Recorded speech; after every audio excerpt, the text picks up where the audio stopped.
Three Grots in a Vox is intended for a mature audience.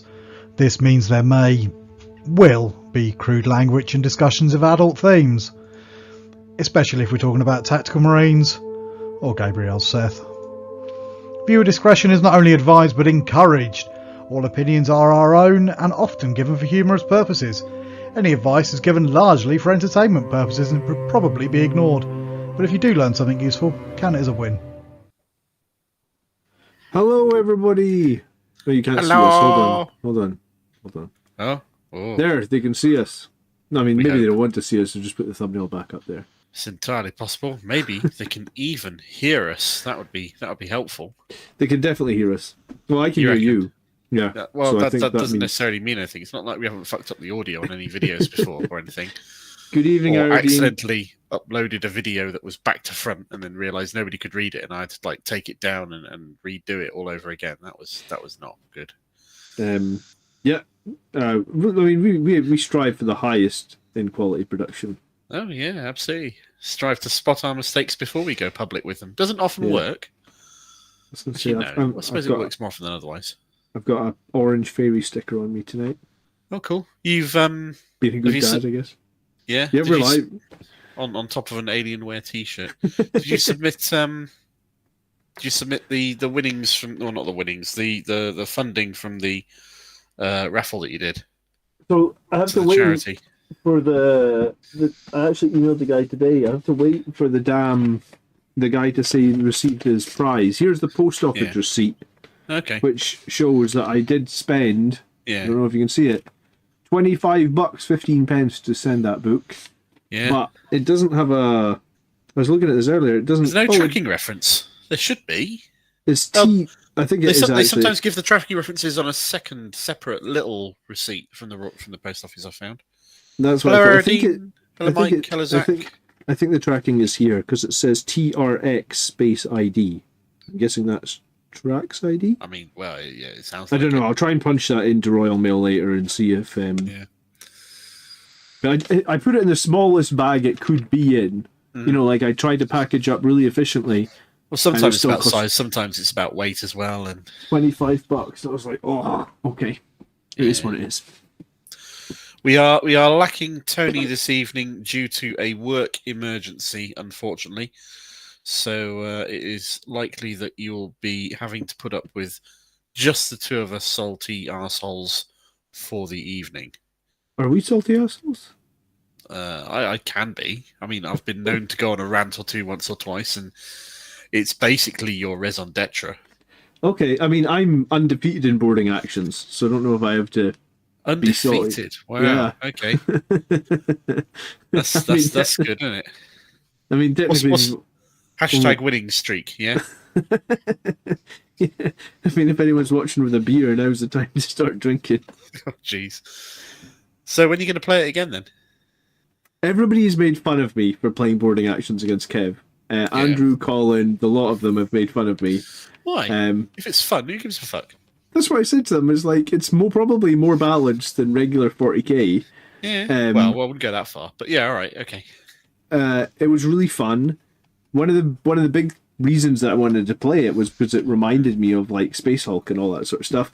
And I'm in the same situation with Tony, where like my kids are being really difficult. And like a few weeks ago, my wife actually said to me, she was like, "I might need you to not play Warhammer anymore on Wednesday nights for a while." And I was like, well, what if I just play boarding actions? It's like 75 minutes, you know, like rather than being away for like 4.5 hours. How does that sound? Because then I can be back to deal with the kids if they're getting up and stuff like that. So I thought there was a lot of positives from boarding actions. I actually made a slide, which we'll come to later, that was like things I liked and things I disliked. But overall, I thought it was good. I want to play it again. I do. Yeah, absolutely. I've played several games of it back when it first came out before the launch of 10th Ed. I haven't played it since the launch of 10th Ed because at the time I was struggling to make sense of the 10th Ed rules, and it was all a bit down on Blood Angels, feeling a bit weird. So this has proved a nice little prompter to get back into it and make sense of the rules and whatnot. And I found a hole in the rules, which is annoying, that worries me. And I have to see if you've come across it as well, or if you've spotted something for or against it. But we'll get to that when we come from it. Okay. I mean, we found a couple of holes, but with the help of chat and with the help of, the rule books and stuff, we managed. I think it feels like I don't think there was any. The only one rule we ran into was there was one bit that mentioned combat attrition, which doesn't exist anymore. No. So what I'm talking about is something called boarding squads, which is when you split squads up into half size. Yep. What about it? I couldn't see it in the new boarding actions rules document anywhere. I'm sure it is there. It's if you have a squad of 10, they become 2 squads of 5, and I think that's exactly the one. Or if you, I couldn't see it on a flick through, but maybe I missed it. That's entirely possible. Maybe that's somewhere else. Yeah. So the biggest problem with boarding actions, I suppose we could just talk about this right now, is that the rules are all over the place. Yeah, that's the problem. The rules are fragmented, and what they give you as free PDF downloads for 10th edition is only half the battle. Yeah, so it's more like it's a third of the battle, not an half. It's less than half. Yeah, you're right. Because you need the core rules and your codex. Yep. Plus, you probably need the Arcs of Omen stuff as well. So that's like 2/3, and then you need to download. So you're right, it's all over the place. Anyone in chat played boarding actions? Tell us what you think. If you've had a go at them, if you're planning on having a go at them. If you haven't had a go of them and you bought the terrain, then I feel like you're really missing out. Like you should definitely like it's totally playable in 10th edition. I think it's a fun game mode. It's a quick game mode. I think I would probably prefer playing boarding actions to combat patrol. Yes, undisputably, I completely 100% agree with you. Because you can pick your own list and you can tailor it.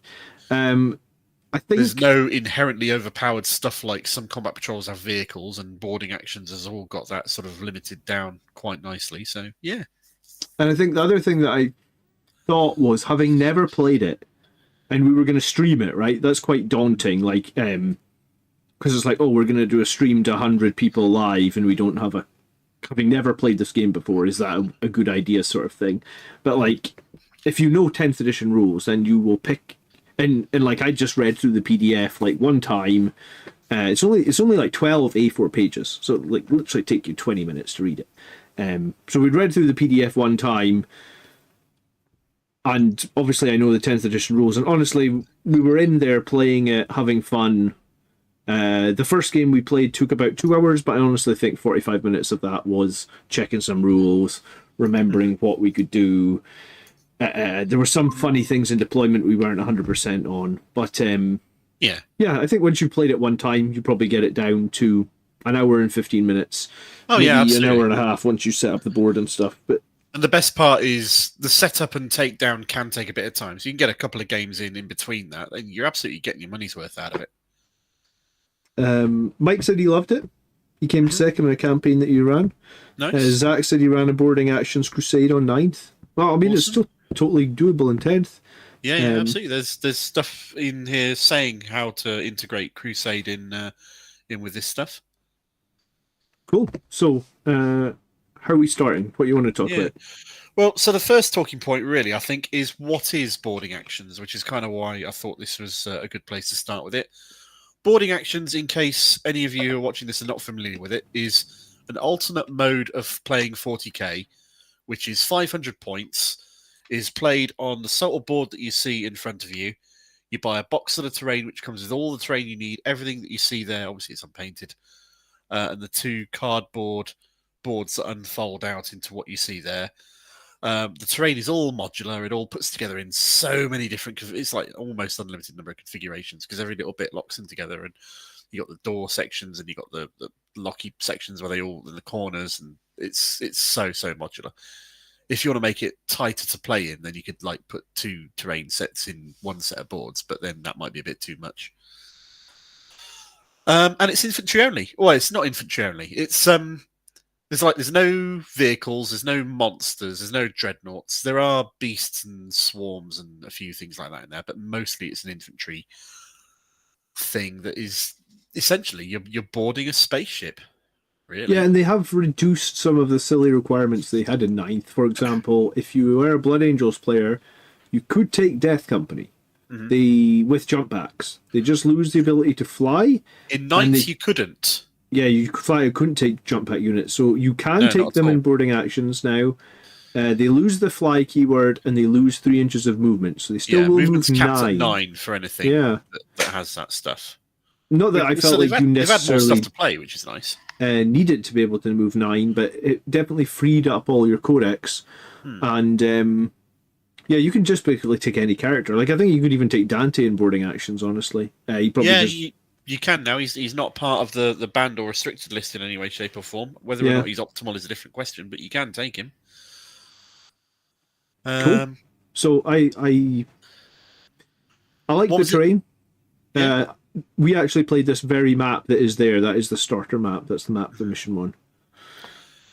The maps that they put in the scenarios in all the Arcs of Omens books are all basically symmetrical maps, and you either play from wide side to wide side or long side to long side and all that sort of stuff. And the board, it's worth saying that every square that you can see on that board can be marked out as they call it like a infiltration point. Zone So like you're not deploying all your forces next to each other. On your side of the board, there's 3 squares, and each square can have 1 unit in it. So if you have, in my case, I had 5 units. I only had 3 squares. So in turn 1, I can only board with 3 units. 2 of them basically have to wait. Yeah, that's how it works. So it's pseudo balanced around 3 units, maybe 4, as like having 1 reserve. The Sanguinius is a legal take for this. You lose the deep strike from space rule, and you lose deep strike. So whether or not he's worth taking is a different question entirely. But you can take the Sanguinius. He loses mustering rules in a bit as to what you can take and what you can't take, what you lose. Cool. So what do you think of it? You played it now. What's your takeaway? It's been 2 weeks, 3 weeks? Yeah, my takeaway is I want to play some more maps, because the starter map was very simple in terms of secondaries. The secondaries were basically the same as the primaries, so there was nothing fun going on with the secondaries, I guess. Yeah. But that was good, and it helped us learn the game. So I think each Arcs of Omen book there's like 4 or 5 of them, I think, and each one of them has got 6 missions in it, and they're all very different from each other. So you can keep going for a long time playing through those. I was going to say, that's the big barrier. Like, they need to release like a chapter approved style book for boarding actions. $10-15 with just the missions and just the chapter specific rules with some 10th edition updates. Like, that's because basically, if you don't have a friend or you don't have the 5 Arcs of Omen books, and those Arcs of Omen books were notoriously difficult to get as well because of all the shenanigans that's been going on with scalpers and stuff. They did eventually get a little bit more stock out there, but I still don't think they're common at this point. Yeah. Well, and plus, I didn't buy them because I would, like, at the time, I was spending like, well, I got my terrain commission, so I can't remember what Mike charged me for it, but the terrain cost like $150. Let's say the commission cost about probably the same, if not a little bit more. Yeah. So it's like I was spending all my money on the terrain, so I didn't have any money to buy Arcs of Omen books. No, that's fair. I don't think thought they'd be available because they said they'd be supporting it after launch. Yeah, they said they would support it through the next edition, and they have, but poorly. So one of my comments is that one of my comments on the slides that I get once you get to my slides is about how they should better support it, because it's a really fun game mode, and the terrain's still available. Like, you can buy the terrain straight off Games Workshop website. Yeah, it's good value for what it is. Whether or not it's usable in regular 40 games, it could be, I suppose. There's no reason why not, but it's perfectly suited for this. My Mike says he didn't charge enough yet. It took him a long time to paint it. My thought, my one overriding thought when I played it was, this is a brilliant mode for getting new players in as well. Because I don't have to paint 2,000 points. I don't have to have this giant army. And it's only 500. It's from a very restricted set of units that you can pick from. The board looks great. The terrain looks great. It's very evocative. I totally agree with you. So because it's so good at getting new players in, and Kev was saying when we played it, apparently, like, some of the bigger channels have said it's one of the funnest ways to play 40k. I was like, so if this is great for getting new players, it's one of the funnest ways to play. You can also do it, like, in your lunch hour. You don't need to take out, like, a whole evening and stuff. Not that that's a bad thing, but sometimes people have busy lives, so being able to play a bit quicker is a good thing. So it's like all these positives, but they've made the rules impossible to get. So or next to at least, Zardoz asks, are mounted units like Outriders legit? I don't think there's a single mounted unit in the mustering lists that you can take, no. Yeah. Because, let's face it, you're not meant to be riding bikes around in the halls of a Space Hulk or a spaceship, really, are you? No, I have a slide that I can share at the end that gives you a link to the Well, I saw that. It's one of the things I've got in here as well, which we can just do. I'll just have a quick flick through the rules here to show you the sorts of things that are in. This is a free download off the Warhammer community website. Yeah, you can take and you can see. This is showing you how to use the game boards, how to put them all together, what they all do, how they interact, how you set them up, all that jazz. Telling you what you need to play the game. The balanced data slate is not legal for boarding actions because it's just not balanced around it, which is fine. The Munitorum field manual for points is legal because it's up-to-date points, which is fine. They use a document called the Mustering Rules document, which is where they tell you what you can take in your army, how many of this, how many of that, and how their rules are modified and changed on a unit-per-unit basis when you build your list. And it sort of puts the actions rules that were stripped out of 9th when they went into 10th back in because they were an inherent part of the Arcs of Omens scenarios, essentially. Yeah. So performing actions is very much like it was. Yeah.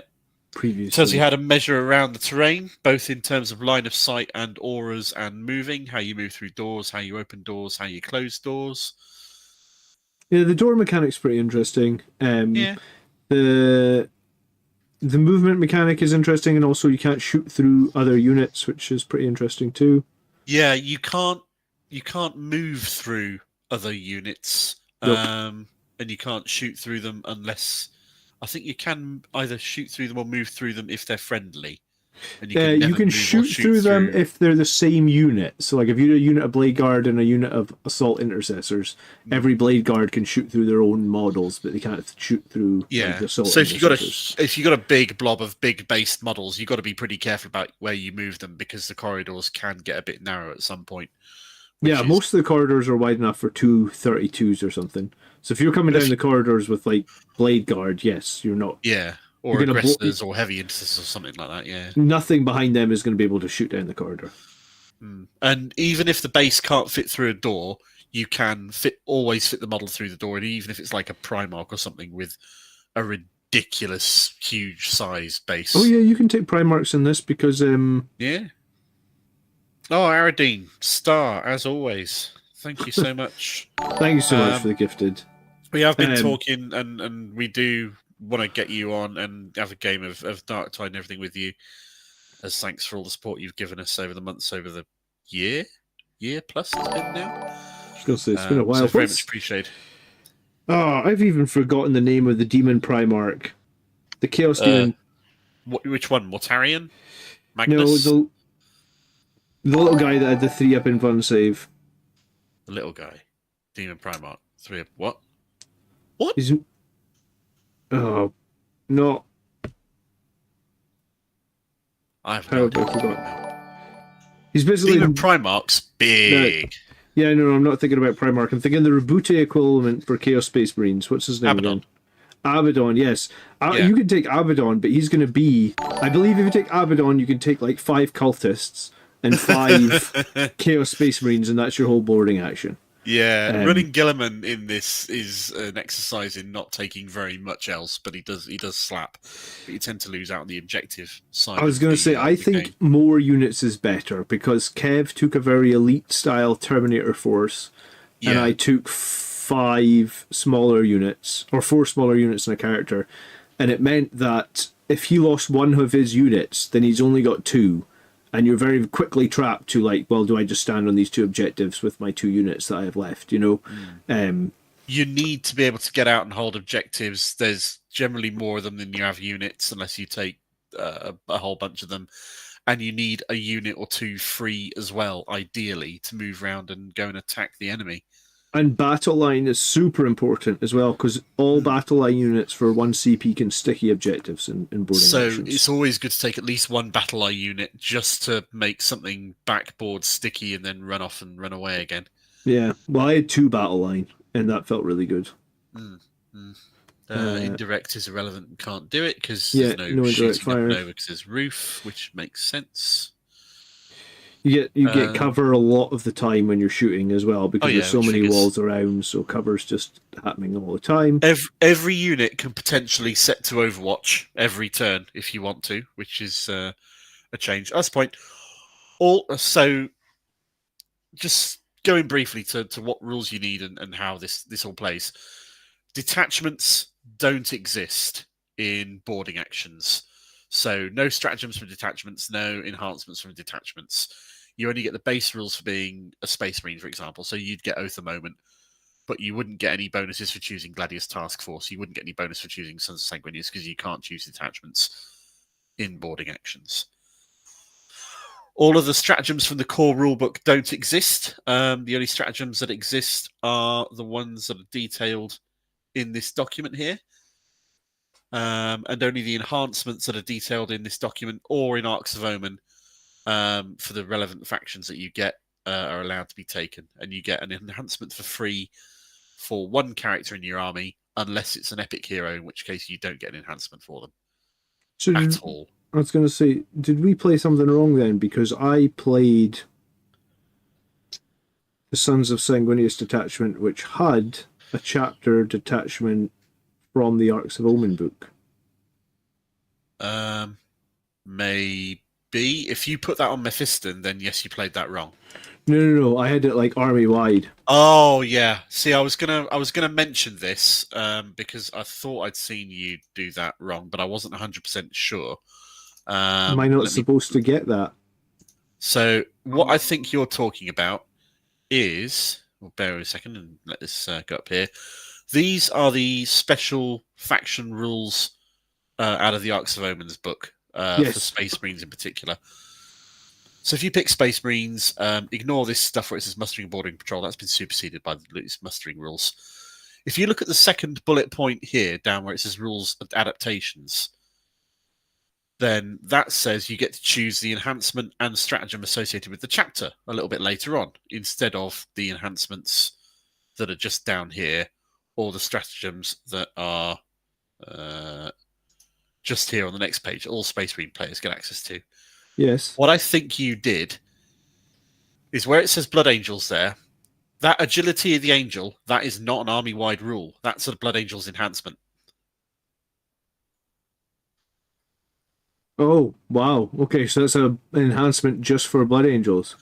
Yeah, so if you take a Blood Angels army into boarding actions, then you can choose that enhancement, but it only goes on a character, and it can't go on an epic hero, because no enhancements can go on epic heroes. And it would only be against that character? Correct, yeah, not the whole army. Okay, well then I totally screwed Kev over. Because I gave my whole army that.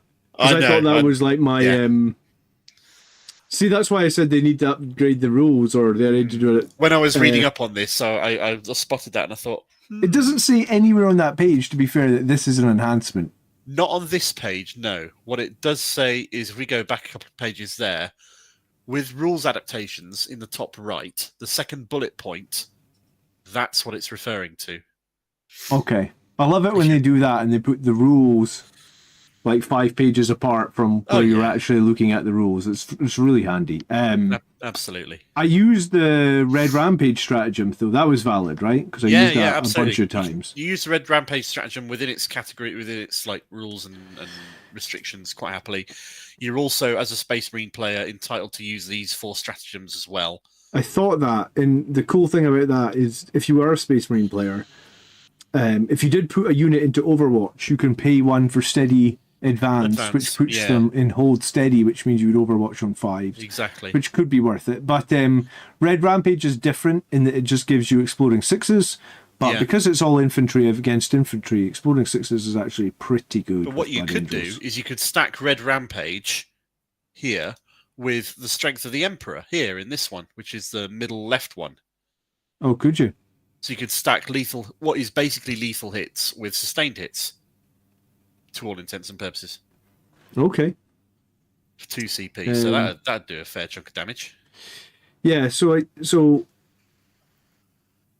yeah, I guess if you take a named character, do you know what, that -1 to hit was really good. So I mean, but I mean, Kev looked at it as well.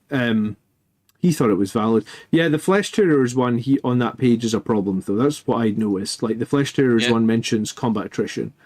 Yeah. So there sort of needs to be an upgrade for this, because you just can't play. Well, you could play Flesh Tearers, but what good is a -2 to combat attrition? On a stratagem, really. Yeah. Yeah. There's a few other Space Marine Chapter 1s. And then I've got the Eldar rules as well, because I've got an Eldar army, so I made sure I got these. And they've got their 3 enhancements they can pick, and they've got their 6 stratagems they can pick from. Yeah, it makes sense they got more. Yeah, I'll have to tell Kev that I cheated him. He'll be angry. Oh, well, I'm sure he can, suck it up and live. Yeah. It'll be fine. So, yeah, that's just going back to the core rules here again. That's the sort of things you get access to. You get a solid set of rules here for how to actually build your army. Right at the very end. The building of rosters was easy enough. It didn't mess anything up there. I guess the problem is when you have to start flicking through all those Arcs of Omen books, mistakes are going to be made. Yeah, exactly. This tells you what all the different wall pieces are and how they are depicted on the scenario maps that they give you, how you tell which board piece you're meant to use, which is all cool. And then you've got the mustering document, which is a second document which you can also download off Warhammer Community. And this tells you what you can pick from to build your army with. Yeah, so just as a list of every unit you can take. And the list for Space Marines is significant. It's a significant list of models. And there's no restrictions on Blood Angels models, in that there's none you cannot take. Like all our special characters can come. Yeah. And anything that is an infantry character or a Primarch, you can take. So obviously that's almost every character we've got. It tells you on the right there what special rules they lose or how their rules change in order to make them more suitable or balanced for boarding actions. So I think that's the main thing, is to pick units that aren't going to lose any rules. Yeah, because otherwise you're paying points for them that lose some of their functionality. Aggressors are great. Flamer aggressors are so good. Yeah, I took Flamer aggressors, I took Blade Guard, I took Heavy Intercessors, I took Assault Intercessors. None of those units lose any rules, and I took Mephiston, who also doesn't lose any rules. Boarding actions would be the one game in which I would take an Infernus squad and expect them to do some work. So the new Flamer guys out of the Leviathan box set. Yeah, Strength 5. Into a lot of other enemy infantry. Yeah, it could be okay. Might struggle if you're playing Death Guard, but just Overwatch with them, and anything that runs into them will just take a whole load of free auto-hitting firepower. Yeah. Is there any way to get AP on them? Don't know. Don't know.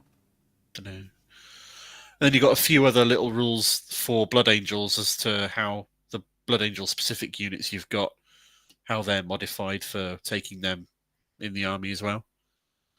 Yeah, and they can all come, and it's all good. Yeah. So you have one character, you can have 3 of each of one of the basic battle line-ish squads. You can have 1 each of what are basically the elites. You can have up to 1 what is basically a heavy unit, and up to 1 of what is basically a fast unit. With jump packs. Yeah, I didn't find the restrictions on lifts building hard at all, but I... Still wouldn't take Vanguard, though, would you, at this point? No, they'd be too expensive for this game mode, honestly. I have not been playing Heavy Intercessors in my Sons of Sanguinius 40k games recently, but I have fallen in love with that unit. They're so good. They were so good at 105 points. At 100 points, they're amazing. And in boarding actions, I think people like T6 Marines with a +1 to the save if they're on an objective. Oh yeah. I mean, they're going to be on an objective just pounding you with bolt rifles. So they're great OC. Assault intercessors are legit dangerous in this game. Yeah. So I think Blood Angels are legitimately pretty strong in board. Maybe that's one of the reasons I love boarding actions. It's like, our army's crazy strong in this. I mean, Death Company Firstborn Death Company on foot with power fists and Infernus pistols. They're going to cause some pain, or even hand flamers. Frankly, they're really going to cause some pain. Yeah, auto-hitting things for Overwatch are really powerful in this. I think more squads is better. So as cool as Terminators would be to field them in this game mode, I think they're just too expensive. They're like the cheapest Terminator squad's like 185. That's like over a third of your list. Yeah, maybe you take a Terminator squad and then fill out the rest of your army with cheap filler units that can run around and do stuff. Yeah, even then you'd struggle though, right? 3 squads of assault intercessors is 225. Suppose you could do 3 squads of assault intercessors, 1 Terminator squad, and a character. You might just be able to fit that in. Yeah, especially when characters that can be like 40, 50 points at the moment, based on what's in the book. Yeah. So yeah, I really like this. I still really like this. I think it's cool. Soon.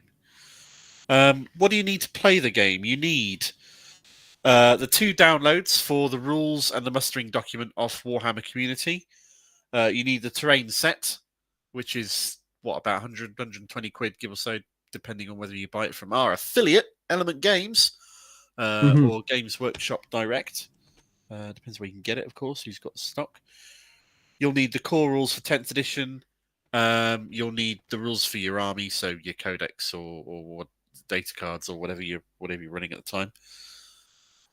So you do need a lot of stuff, and you don't need the Arcs of Omen books. You can play it without them, but they add so much flavour in terms of the scenarios. You can get the story, the extra enhancements, the extra stratagems. You don't technically need them, but you do need them, really.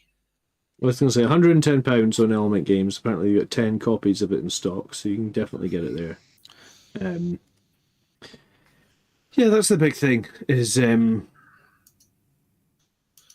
I feel like they should make this more accessible because I don't think it will be hard for someone to consolidate all those rules into a smaller book. Yeah. So this was your slides, John. Tell me when you want to move on to the next page to go through what you'd written. So, I guess we can skip through this header. I put the blog post for basically what Games Workshop had said about supporting boarding actions through 10th. I put the mustering document on there that you just linked, Mark. You can obviously get that off the Warhammer community page. The boarding actions rules that we just went through. And then, unfortunately, because you cannot get those Arcs of Omen books anymore, if you do not have them like me, if you do not buy them, then you don't even have a single map to play on. So the only place you will get the maps are on the Wapedia, which is like the Russian pirate website, whatever you want to call it. But there's no other way to get them. And that's generally quite bad, I guess, for Games Workshop. So you either need to find some with Arcs of Omen, or you can at least look at the boarding actions rules and get some maps to play on. But I prefer not to use Wapedia, honestly, Mark. I use it because I have to use it. I'd far rather give money to people who make the things that I value, but the downside is if you can't find it to buy it, then that is a problem, like you say. Yeah. I would never condone piracy. It is theft. But you are stealing something if you can't get hold of it otherwise, but yeah, I totally understand why people use it. Yeah. So, well, if you don't have any of the maps and you've bought the terrain like I did, I don't know how you play without getting some of the maps. So, all right, let's skip on. All right. So I took this isn't a photo, this is a shot from the live stream, so this is why it's not perfect quality or whatnot. But I guess it lets you... Blade Guard there, some aggressors, some assault intercessors, and Mephi doing his thing. Yeah. So this was near the end of the game where the Eldar were sort of getting beat down. You can see the little squares on the board we talked about. Each square can potentially be like an entry zone to the level for your deployment. Normally around the edge of the board, of course, but yeah. You can see what I said about like you will often get cover here because there's just so many walls. It's really difficult to get a firing line down any kind of length without getting cover. Because to get cover, to be able to see a model, you need to draw a line from any part of the firing model space to any part of the target model space. To have a clear line of sight, it needs to be to every part of the facing bit of the target model space. So if you've just even got a tiny bit of the model's base tucked behind a corner, then you're going to get cover. Yeah, so it was super... Pretty much you just have to expect... So flamers are going to be good. Anything that can basically ignore cover is probably going to be good. And the other thing that we didn't touch on was, at the end of the game here, if you see that assault intercessor, these pieces of wall must be about 3 inches long. Yeah. So I wanted to join this brawl over here against the Eldar with... they look like D cannons. I don't think they're called D cannons anymore. They're called Wraith Guard. Yeah. And what guns have they got? Like Wraith it's Cannon. like a Wraith Cannon, yeah. So I wanted to join this fight, but you cannot charge if you cannot see your opponent.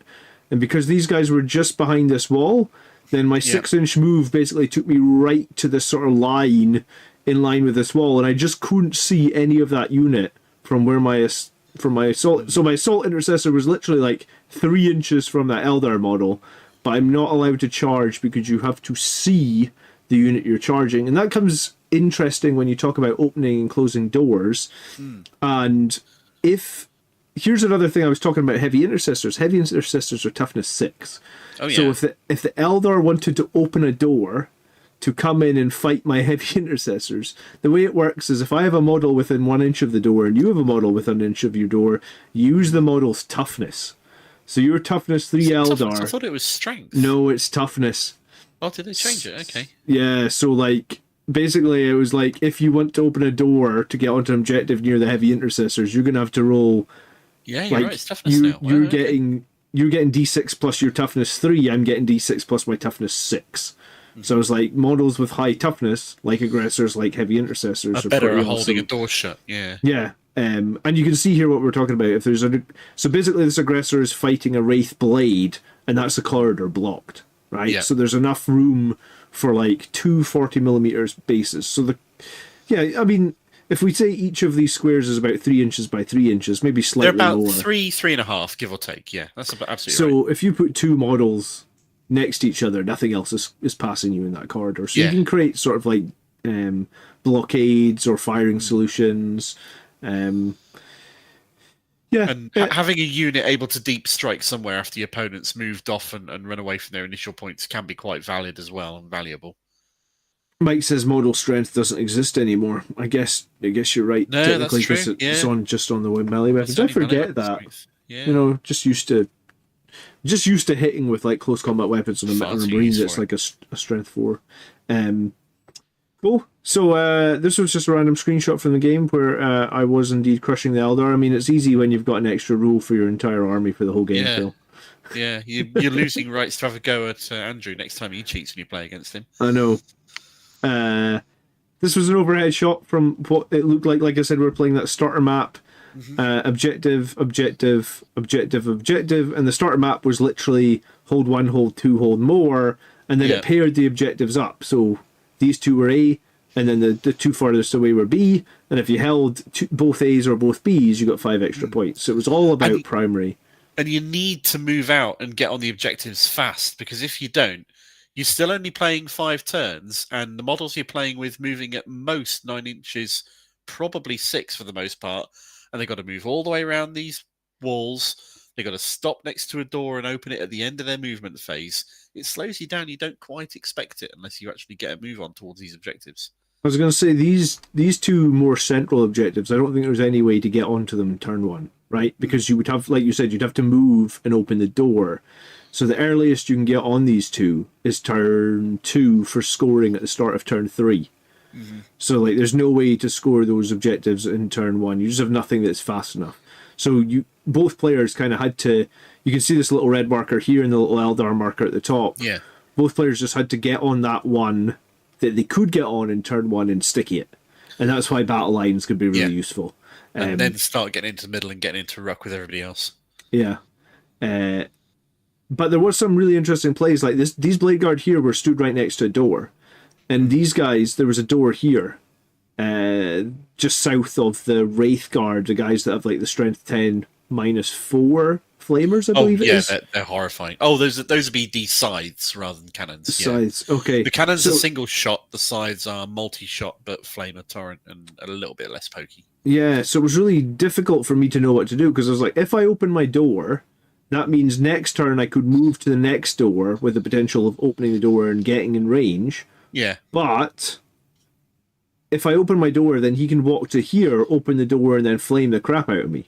Yeah. So I actually didn't really know what to do with the Blade Guard, and there was some sort of strategy there where it was like, okay, do I open the door and risk getting shot by a bunch of strength 10 flamers, or do I sit behind the door and make it awkward for him to have to come out? Yeah. Yeah. But the thing about it is, then opening a door, and then you can charge after opening the door if you can see what you're trying to charge. That's the thing. If you open the door, if you can't see the enemy models, you still can't charge them. Even if they're just 1 inch around the corner, you've got to see them to charge them.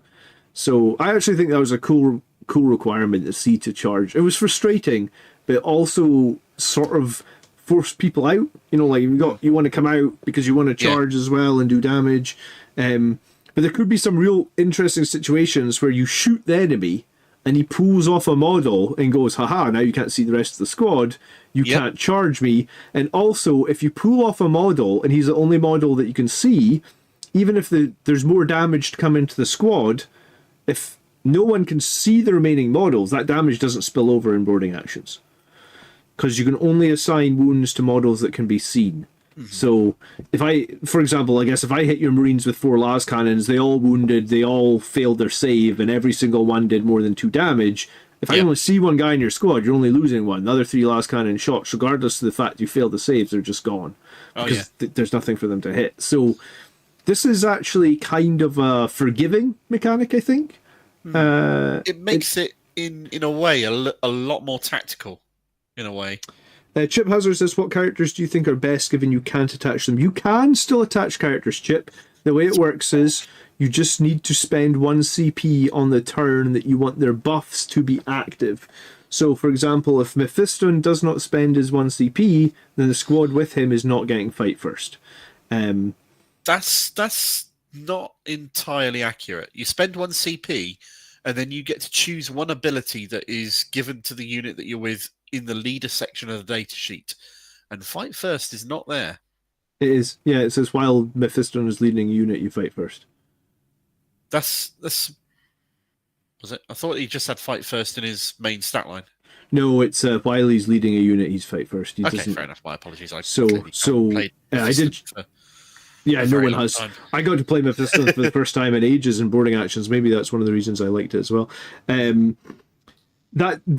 That 1 CP cost plays right through your turn, though. So it goes from your 1 command phase all the way to your next command phase.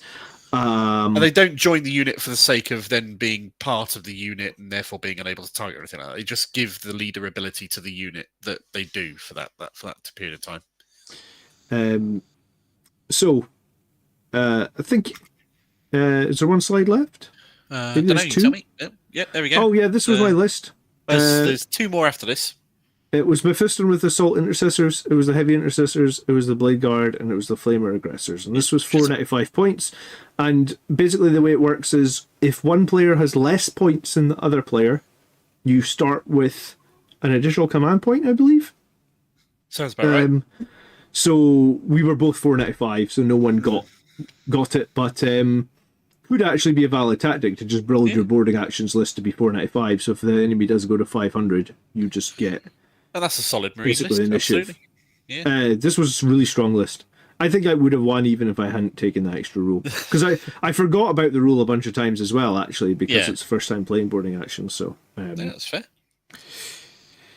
And yeah, Mephiston is a self-sufficient character in that he's like toughness 6 with 6 wounds on a 2-up save. So and I feel no pain. So I think he's probably like he was amazing in boarding actions actually, because you're always fighting against small squads. He was arguably better in Ninth Ed when he could take Wings of Sanguinius and just potentially fly halfway across the board with a cast of psychic power. He's a lot more balanced now. He doesn't have that, but yeah. By being with the Assault Intercessors, he's re-rolling wounds though, right? No, he doesn't get their buff. He gives his buff to the Assault Intercessors. He's not a part of their unit. Okay, maybe played that wrong as well. Are you sure? I'm not completely sure, but I'm relatively sure. We can check it out if you like. We can go and find. Yeah, let's find out because I'm going to play boarding actions again. And you'd rather know? No worries. Let's pull the rules back up and see where the stratagems are. Okay, here we go. Battlefield command. 1 CP. During your command phase, target 1 leader unit from your army and 1 friendly bodyguard unit within 6 inches that it could normally be attached to. Select one of your leader unit's leader abilities until the start of your next command phase. The bodyguard unit gains that leader ability and is treated as being led by that leader unit for the purpose of that ability. Okay. So the unit gets the leader ability. There's nothing about the character getting anything because he's not attached to that unit. Let me read what it actually says on the Assault Intercessors. Word for word. Sure. It says, each time a model in this unit targets the enemy, he's not part of the unit? No, Battlefield Command doesn't make him part of the unit. It just gives... It like lends out his leader ability to them.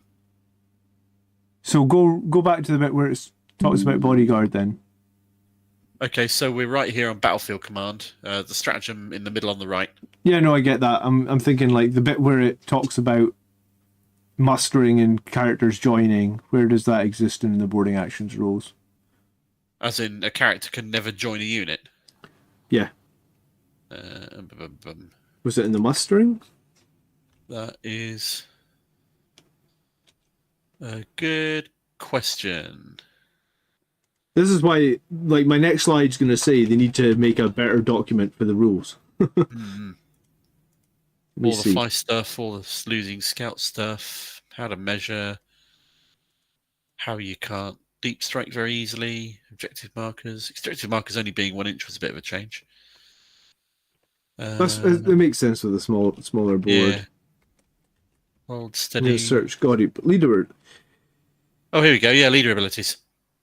Units with a leader ability are normally able to be attached to bodyguard units, starting the battle as a single unit. In boarding actions, this is not the case. Leaders cannot be attached to bodyguard units and remain as their own independent unit for the entire battle. Many characters have abilities that they confer while attached to bodyguard unit. That begins with the phase while this model is leading unit. Yep. So that's the thing that's why Mephiston's works. The buff that he gives them. Yeah. So he is his own independent unit. Note, however, that the leader does not gain the benefit of the ability, only the friendly unit that they've issued their command to.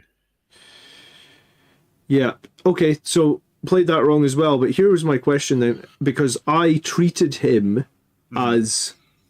I treated that as one unit. Could Mephiston have moved away from that unit and that unit gone somewhere else?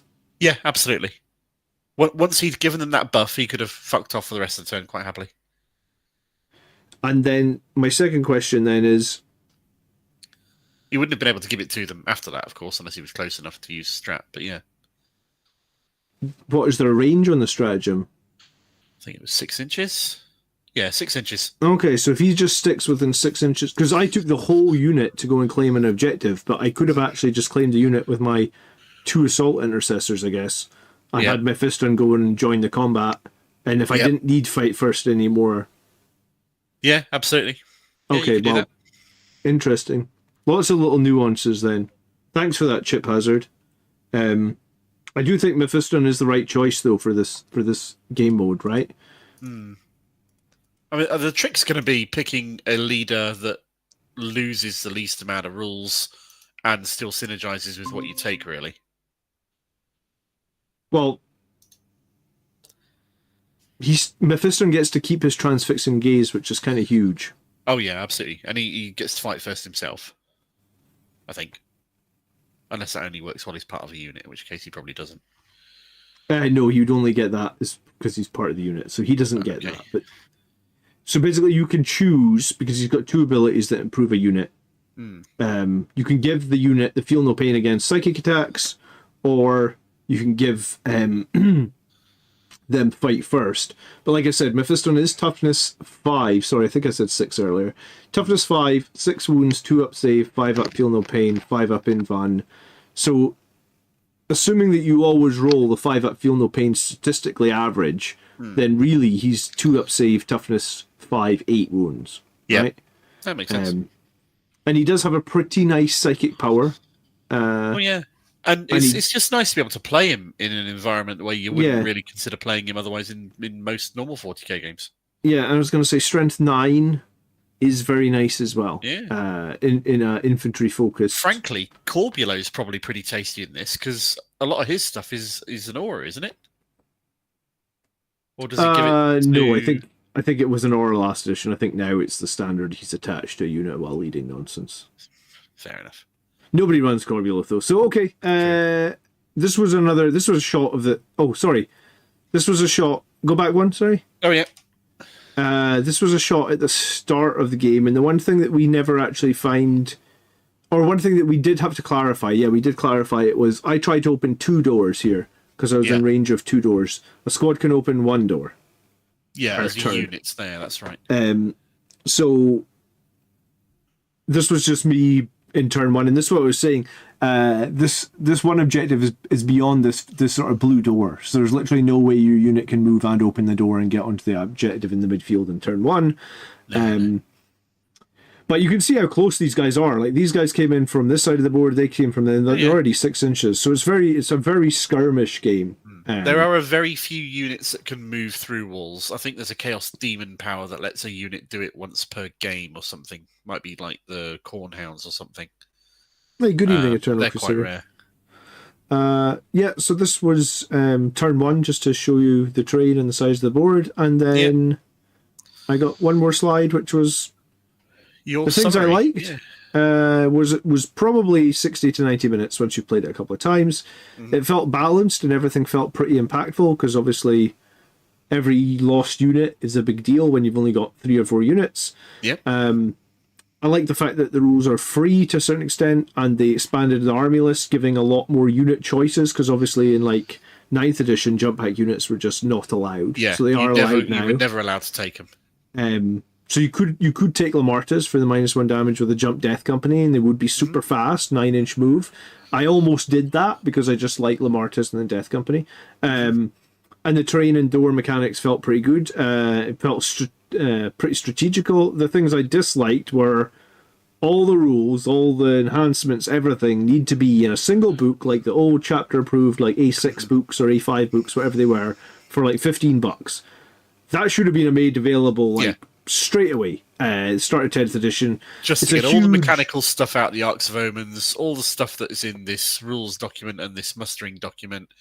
Just bung it all in one place and make it easy to get and easy to play. Can I ask like a really dumb question for someone that plays Warhammer primarily for like the social aspect and not so much for the lore? Yeah. Because like I've read a lot. I don't even think realistically I've read that many Warhammer books. I've probably only read like somewhere between 15 and 20. So lore is not a huge part of why I'm in the hobby. But would it not make sense to put all the story, because I understand there was a lot of story and lore in the Arts of Omen books, would it not make sense to put all that in a lore book for the people that like lore, and they could just buy it once for $20 or $30 and put all the rules in another book for people that just want the rules? So Workshop have started doing that for their old source book. They've taken the rules out and they've started making the lore from their source books available as part of something called Warhammer Vault, which is a benefit you get for being subscribed to Warhammer Plus.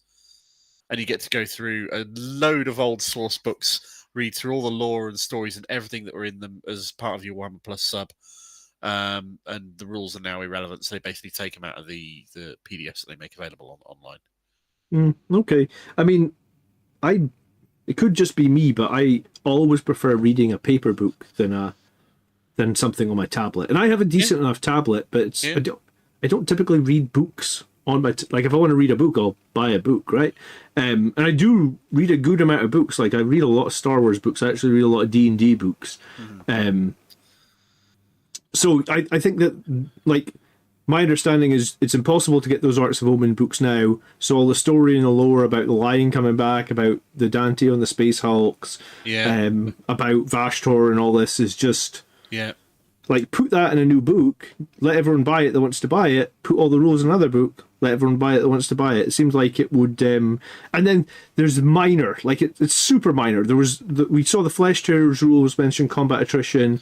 There's a couple other faction rules that maybe just need a tweak, but I honestly think like for me this is a no-brainer. Yeah, and they'd sell so many more sets of terrain and copies of the book just by putting that little bit of extra support into it. I would buy it. I would buy it in a heartbeat. Like that's. I enjoyed the game of boarding actions. I would like my own copy of the rules because at some point, I suppose, in 11th edition or something, maybe they're not doing boarding actions anymore, and it'll be even harder to get the old rules, and it'll be even less likely to play. And I just, Yeah. I don't know. I feel like that's the thing I dislike most. Bit of a missed opportunity, you might say, in one way. Well, yeah, maybe they're doing it. Maybe. But they did say they were going to support it through 10th. But Games Workshop got a bad habit of saying that they're like, yeah, we're going to support in order this to try and get you to buy the thing, and then they technically support it, but not thoroughly. Yeah.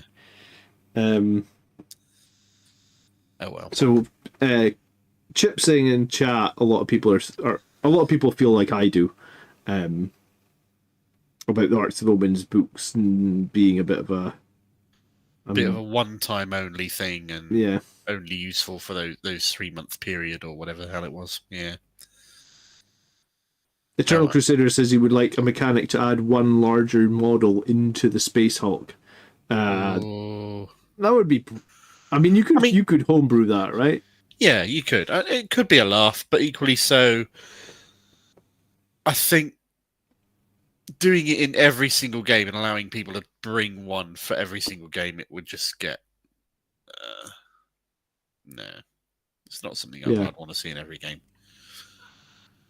But maybe a game where you have like 2 or 3 people do a narrative one, and one person who's running the game gets to run like a dreadnought or something rampaging through, and everybody's got to take out the dreadnought and not die trying, and the last team standing wins or something. That could be I was going to say, like, get some of those legend models back. Like, there's a Terrax siege drill just roaming down one corridor. Oh, jeez. You can avoid the siege drill. Might be a bit much, fun. But no, yeah, something like that. So in chat, there was a handful of people that played boarding actions. Did anyone else actually want to play it and never got a chance to? Was anyone? If you can get hold of the stuff, I do recommend getting it. I was going to say I don't think anyone said a negative thing about it. Apart from us who said about the experience of playing it. Yeah. Yeah, no, the experience of playing was great. The inability the difficulty in finding the rules was in a coherent manner was the problem, I guess. And you would think that in this day and age, coherent rules should be an easy thing to do. Yeah. Check out the missions in the Lion Book. There's vehicle ones. I never got to see the Lion Book, so okay. Oh, there is vehicle missions. Oh, cool. That's worth a look. We'll take a look at that. Yeah, awesome. Farsight one has multiplayer missions. Doing boarding actions multiplayer is something that I would enjoy. Yeah, I think Kev said that he's bought the terrain as well, so we were going to try and have a double-sized board with multiplayer. That'd be cool. Remind me of Space Hulk. Oh yeah. I absolutely adored Space Hulk. Thought it was wonderful. Yeah, it was indeed. One of the first games that I got into when I was first starting 40k. Now I think about it, first starting Warhammer. Space Hulk. I was going to say, Kev has a shitload of Gene Stealers, so that would certainly work.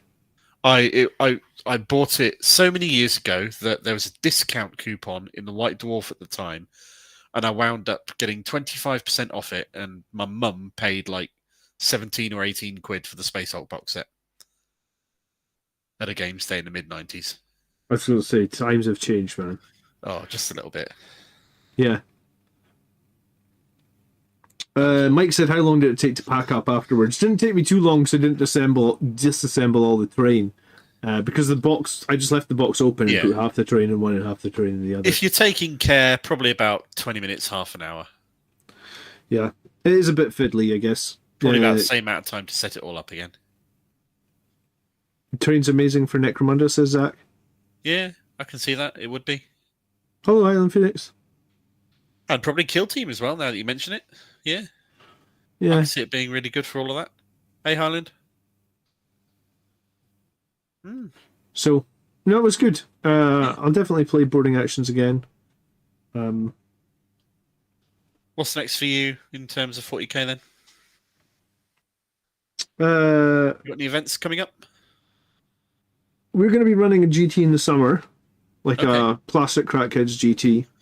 We're going to call it, I want to call it Kill the Crackheads, but they haven't decided the name of it yet. And the other thing was, I just downloaded the Tabletop Titans app. Did you see that? Tabletop Titans? Sorry, Tabletop Tactics app. Titans and Tactics, got confused there for a second. Hey? So Tabletop Tactics, right? Right. In their app now, they have a league, right? Where everybody in the entire 40k can join the league. Right. There are 814 players in the league now. Oh my lord. All right. And the idea is that basically every time you play a game of 40k, you can record your score in the Tabletop Tactics League. See if I put that to my camera and it will focus. Okay. You see that? Tabletop Tactics League. So Fair if enough. I want to join it as Blood Angels, this is one of the reasons it maybe applies to me or it excites me. I have to run the Sons of Sanguinius detachment. I'm not allowed to run Gladius or anything. Okay. And once you put your list, the only reason I haven't joined the league yet is because you've got to put a list in. Uh-huh. And I was going to build a list to fight Colin next week. So once you put your list in, you are not allowed to change your list or your faction for the whole season. Okay. And how long's the season? I think it's like a year. Wow, okay. You can only change your list if you lose. All right. So if you win 3, 4, 5 games in a row, that's your list. And I like that because I always say, like, only tweak your list little bits at a time anyway. So this sort of stops you. Like, hey, I won again. I'm not allowed to tweak my list. And it also means no one can chase the meta army, because if something drops and goes like, oh, the Gladius faction is winning every tournament, well, you can't do Gladius because You can also, people are losing. They can tech against whatever's winning, I suppose, as well. Yeah.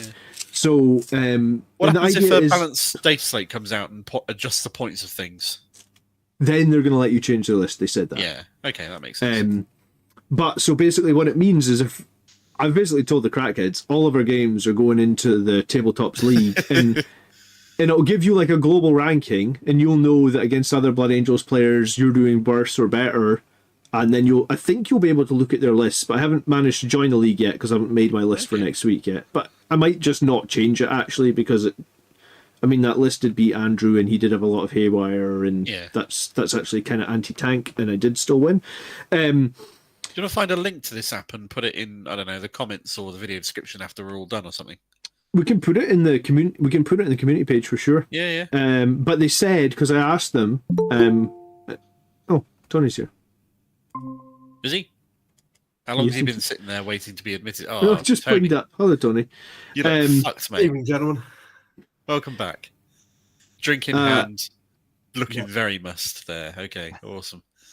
So, do you know Lawrence? That I think he is the owner of Tabletop Tactics. Do you know I who don't that know is? him personally, but I know. Yeah, I don't know him. No, he I messaged know me. Tabletop Tactics. Yes. So, I was just telling you about. Have you seen that their new app has a league inside it now? I saw they made a video on it, but I haven't had a chance to play with it yet. So basically, it's a league where you would join. You're allowed one army list and one army. Once you've made your list, you can never change it until you lose or the balanced data slate drops. So if you're winning, you're never allowed to change your list. And you'll be able to rank yourself against everybody else that you're playing with. For now, they just have what they've called the Open League Season 2024. But they said that they're going to add the ability so you and your friends can make a league. So when we tried to Alright. do a league on the Crackheads before, what would happen is like Gav was never available, so we couldn't get everybody to play against Gav. So the league sort of got to a point where like Andrew's played all his games, Colin's played all his games, and other people haven't. So if you do it inside this app, it doesn't matter if, say, Gav can't play all his games because Gav just won't have any points. Whereas like I can play Brett every week. I suppose if I beat Brett every week, I'll keep getting points. Probably not going to play the same person every week, but I guess my point is, if someone in your league is unreliable, it's not going to stop you still scoring and ranking up and saying to your friends, look, I am the best because I have the most points. Hey, John, you've got a video idea in chat right now. There you go. What's the video idea? Do a guide to how to use the app because it confused the fuck out of Smithy and he deinstalled it. It sounds very much Did they like not do a video on their channel, no? It sounds very much like the Tabletop Tactics League they've been running for a few years now. They've had their own one internally. So I actually give them money. I pay for their premium. Yeah, it's in the app, isn't it? $6.99. Yeah, to be honest, it's really good. They make some fantastic content. A lot of their on-demand stuff is really worth it. A lot of their not on-demand stuff, their free stuff, is really, very good. It has been for years, which is why I started paying for it. Smithy says they haven't done a guide, so there you go. Get in there. Okay. There's a niche for you. I'm going to say I've got a tier list coming out tomorrow, so I'd say be we out tomorrow. do it, but I ain't got a clue what we're on about, and I'm far more invested, both emotionally and otherwise, in Star Wars Unlimited right now. Do you know what I'll do? Once we play next week, because I told Colin we're playing with it, Colin and Andrew gave me like a pushback saying, "Oh, we don't want to install another app." I'm like, "It literally takes 2 seconds, just install it." So once we install it next week, and we have some source to submit, I think it'll be cool. Yeah, awesome. I think it will be cool.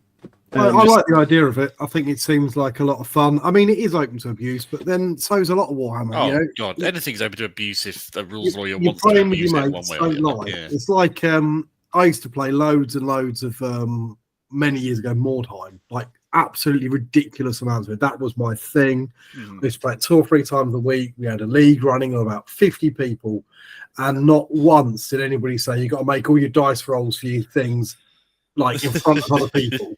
You know, you could have gone home and said, every one of my dice rolls means that all of my guys are great. But you didn't, because nobody really, there's no point. There's a Blood Bowl group here in Birmingham who run 2 leagues a year, and they monitor all the upgrade rolls and all this sort of stuff, and they adjudicate it and make sure that it's all kosher. Yeah, exactly. So that's all good. It's a bit stressful for me. I think that if you want to be that guy who's going to cheat, then everybody's going to know it, and you just don't get invited in the future, right? Exactly. Like, so or you just get ignored. So that's the thing. I don't know. Necromunda was always my favourite for getting XP and leveling up your characters and buying new guns for them and ammo dumps and all this sort of stuff. I love it. Well, I'm a big Necromunda fan as well. It's the only games I think we play a huge amount of at the moment is like Necromunda, Blood Bowl, BattleTech, and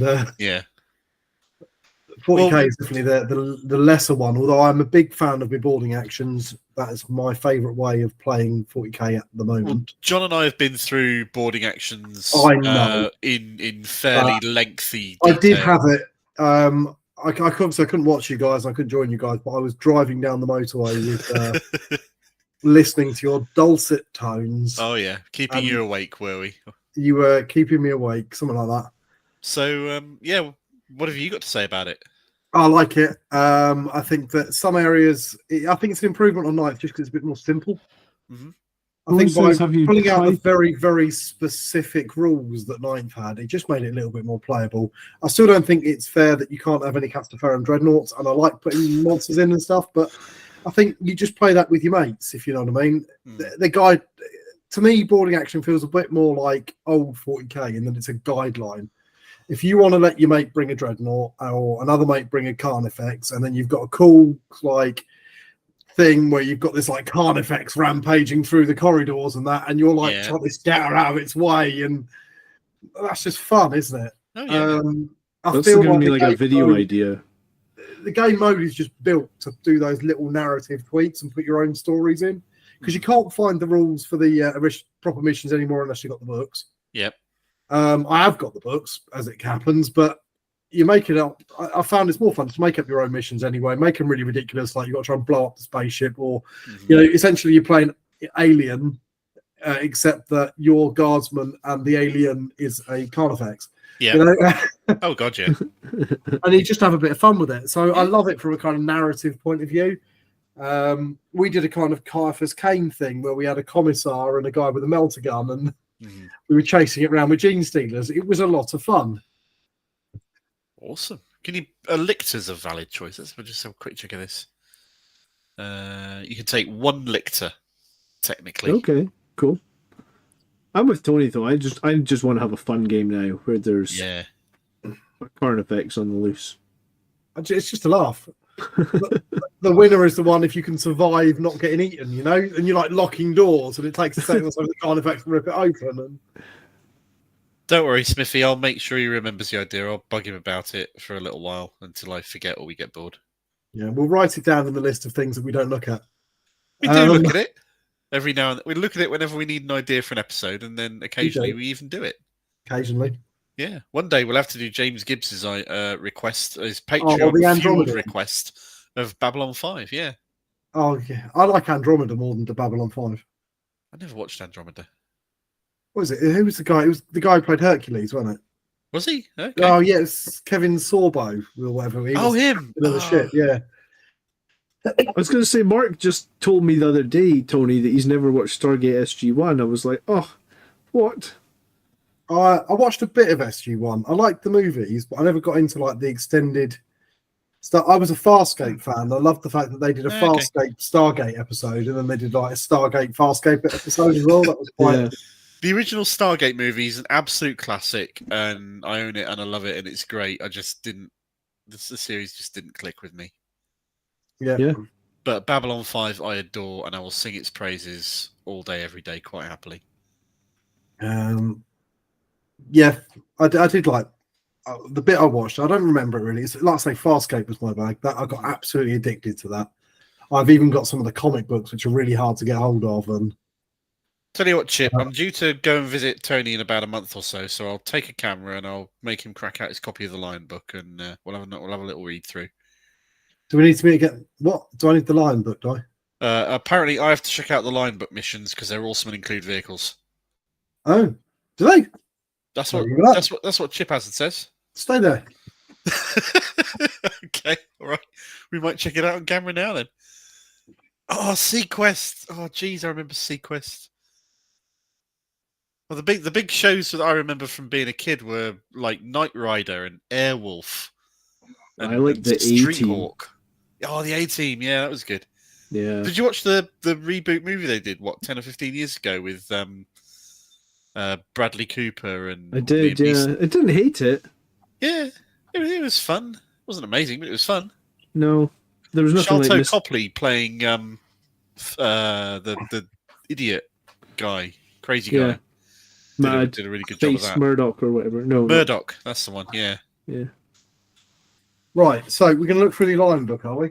Apparently. What are we looking for? 80s TV show tier rating stream. I suppose it can't exactly do much worse than the 80s movies stream. Dread Encounter Games, page 72. That's how I had so much fun doing that 80s. We never did They Live on that stream. The what?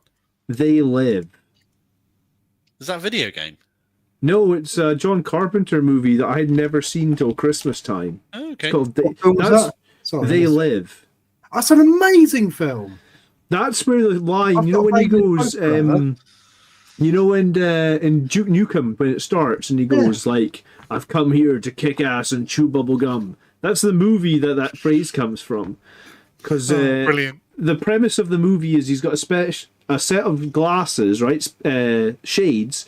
And when he puts the glasses on, he can see that, like, aliens are living amongst us, right? So, like, every second person is an alien, but you take the glasses off and everyone just looks human. I think my favourite instance of that phrase recently was in the Avengers movie, where they turn up and say, "I'm here to take ass and kick names." And she just gets it completely the wrong way around, and Iron Man goes, the fuck am I doing with these weirdos? But trust me, that movie, They Live, it's like, it's proper 80s in that, like, nothing happens for the first, like, 40 minutes. It's, like, so slow. And then it all kicks off when it's just, like, he just goes on this, like, mad killing spree, killing all the aliens. Okay. I've never seen my list of films that I'm probably never going to watch. And my wife was like, I hope you like this, because I think you're, like, she wasn't sure. And, like, at the end of it, I was like, can we watch it again? Because I just love that movie so much. She's like, oh, I'm glad you like it. And I was like, yeah, it was amazing. It's my property. It's like if you see an old Schwarzenegger movie you've never seen before, you're just like, oh my God, that movie was actually amazing. Don't know if that's possible at this point. I suppose it must be. I haven't seen before, or? Yeah, Schwarzenegger film you haven't seen. I think I've seen all of them. I think I've probably got all of them on Blu-ray somewhere. What's your favourite? Any vehicle things in here? See, I know straight away what my favourite Schwarzenegger film is. I mean, it's close at the top, but my favourite. Let me guess. I know what. I think your favourite is going to be True Lies. Damn straight, absolutely. Yeah, I knew that. But I don't know. I thought it was going to be Kindergarten Cop. So. That's the one that's really close up there and tied for it almost. But I do love it. I like Junior as well. That always makes me laugh. Yeah. Man, my favourite Schwarzenegger film is T2, man. That's such a good movie. T2 is awesome. Film. Predator is awesome. I genuinely cannot find rules for vehicles. The nearest thing is, there's a mission here called Slay the Night Terror. Chip Hazard, where are these rules for vehicles? Great big vehicle. Tony can't find them and he's got. I think he's lying to you to get you to search through the book. I'm so excited there. I don't know if I'm going... If I've just missed it or... Who knows? Because I was looking in those missions that it said, and I just couldn't find one that actually had. So it like implies that there's a big scary thing, but it doesn't really tell you what the big scary thing is, if it's a vehicle or if you're. Because on that mission, you're supposed to use the lion. Macro junction. Whatever that is. Macro junction. So we all loved doing the 80s movies video. It was absolutely wonderful. It was great fun, but no fucker watched it. Nobody watched it. It's one of our lowest watched videos that we ever made. But who cares? Is it still the lowest? It's great fun. It's not the lowest, but no, I think we've made some weird, dodgy videos, like as a one-off, quick one junction. Here. Oh, page 80. Right, hang on. I thought I made a cool thumbnail for that one as well, but you did. You really did. It was great. It was the best video we ever made. Right, here we go. What's this? Oh, okay. I found it. You are right, sort of. It's not rules for vehicles as such. So, but let me mission rules this for you, because I haven't got time to try and rearrange cameras and this sort of crap. So you can. No, that's fine. Don't worry about it. Just give us the top line. Mission rules. Before the battle, when mustering boarding patrols, each player can take one of the following units in their army to be a critical threat. Ooh. As long as it shares the boarding patrol's faction keyword: broadside battlesuit, decimator, death dread, dreadnought with a wounds characteristic of 13 or less, engine of redemption, Hellbrute, Invicta tactical warsuit, Castellan robot, Nemesis Dread Knight, monster with a wounds characteristic of 10 or less, or a sentinel. Right, so not being funny. What are the smaller monsters? Hardly going to stalk around scaring people, is it? Okay, cool. I love how they've done 13 characteristic or less on the dreadnoughts, and all the dreadnoughts now have less than 13 wounds. So basically, you can take any dreadnought you bloody like. I don't know. There might be a dreadnought in one of the other armies. Or... No, it was Leviathans that used to have 14 wounds. Even they've got like 25. Yeah, but remember, this is not match play. You could take Leviathans if you wanted to. Oh, true. Because one 13 wounds, and Telemons will be the same. And because otherwise, I'd definitely bring a Telemon. Because a Telemon against a bunch of assault intercessors is a fair fight. That's why I'd do it. No, you wouldn't. You'd bring a Castaferum because it's actually a boarding dreadnought. Okay. As there's no rules about legends, I'm going to bring an ironclad dreadnought. Oh God! Imagine rampaging a Death Company dreadnought through so many things and consolidating. That's a proper ripping critical threat, isn't it? Flame ring something else, and oh man, yeah. The mission after allows a tank. Really?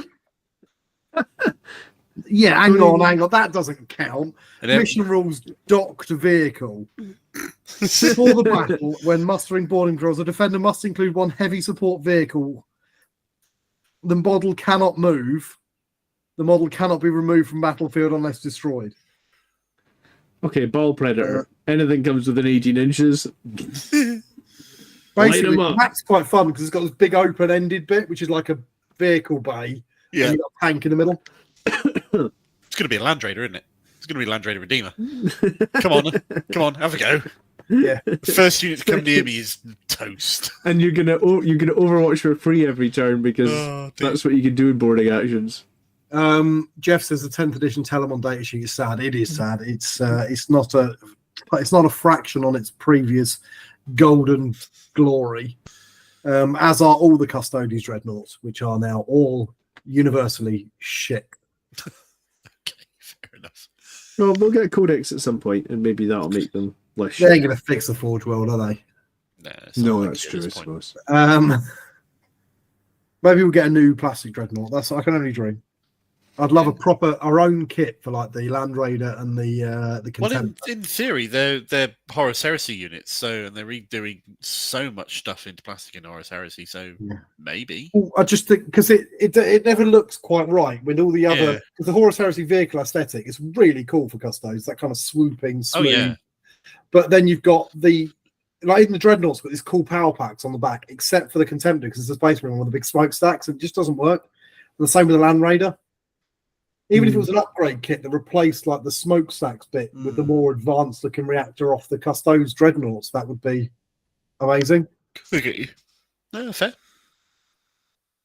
You all looked at jump pack units yet? We've mentioned that they're in boarding actions. Obviously, they lose the fly keyword, which doesn't really mean anything, and their movement gets capped to 12. But yeah, they're definitely a good addition into boarding actions. I'll have to give them a try for the extra movement. Maybe could you just live like a jump unit, like all the hand flamers in the world? Probably. I mean, Death Company, wouldn't it? Regular Death Company. Death Company would jump pack with hand flamers and power fists. You could do that. That'd be pretty punchy. This book was so hard to get hold of, and I've genuinely never read it. Was it James got you that one? That's the one that James managed to get for me, yeah. Yeah. Because it was the last one in the set that I missed. I was so angry that the scalpers got them all. And it came back into stock like a week after he sorted it out for you or something? I don't know if he did or not, to be honest. I don't remember. It might have done. Yeah, fair. I've probably blocked that out of my memory, knowing me. So in summary, boarding action's good. We like boarding action. Yeah. John really likes boarding action at the moment. He's going through a... Oh, we figured out that he utterly cheated. Did he? In multiple ways, yeah. How did he utterly... Because I've missed... So the Blood Angel specific enhancement that you get that gives one model -1 to be hit and stuff. Yeah. He took that as an army-wide passive rule for his entire army. I mean, it's pretty hard to... It doesn't say anything on the page. Just as a little picture, like, this is what the Blood Angels get. Okay, so that would that'd give him a power boost. Yeah, just a little bit. Yeah. I'll have to tell Kev tomorrow. He'll be upset. But then... It's just not a rematch. He might. I think Kev took the rule for Eldar for his whole army from the equivalent page, though. So. Oh, okay. Oh, which case then I'd say that's balanced. Yeah, if you were equalled out in that regard. Yeah, then, if you equally cheated, then I don't think anybody can really... no reason to be complaining about that. Yeah. But I also did something else wrong where I rerolled wound rolls for Mephiston because I thought he was able to take the Assault Intercessors thing, but he's not actually part of their unit, is he? Yeah. The way leader abilities grant leader abilities is very different now than it used to be. It also doesn't outrageously work properly. There's a few bits of rules jank between things in boarding action and the new index versions of the rules. Which is why we spent most of this video begging for Games Workshop to please do a proper update of this stuff. That'd be nice. I want an updated book with all the missions in it and like just de-jank it slightly. But what I don't want them to do is competitive it. Oh no. Because at the moment I like a bit of jank because it means we can do silly stuff and the game is perfectly open to you putting ironclad dreadnoughts and things like that. Clarity and rules slight issues like that. Yeah. I just want to keep supporting it because I paid a lot of money for that terrain. After you said you'd fully support it in 10th. After they said you'd support it in 10th, yeah. Wow. No, it I'm 100% with you. because it's like Legiones Imperialis, which got delayed for months before it got released. I bought it, but then it all of a sudden went very, very quiet, and now they seem to have very quietly been dropping it. Well, no. The new expansion book is up for pre-order this weekend. Yeah, but it's not going. Nothing else. It's not like at the beginning we had this stuff. We're gonna have loads of these stuff. I still haven't seen any models really. Yeah, that's my big problem. I ordered a bunch of models in late December for Legions Imperialis, saying that all right, I'll get hold of a digital copy of the rulebook, and I'll look forward to buying it, and I'll get the models separately, and I'll use some of my Titans and stuff from Titanicus, which is fine. Element have still not gotten the stock off GW to fill my order, and it's not a huge order. It's 2 boxes of infantry, and 2 Thunderhawks. And they're still waiting on the Thunderhawks. Yeah, the other one that we've just because they announced lots of stuff as well, don't they? Because I don't think they've released the box of Land Raiders yet, have they?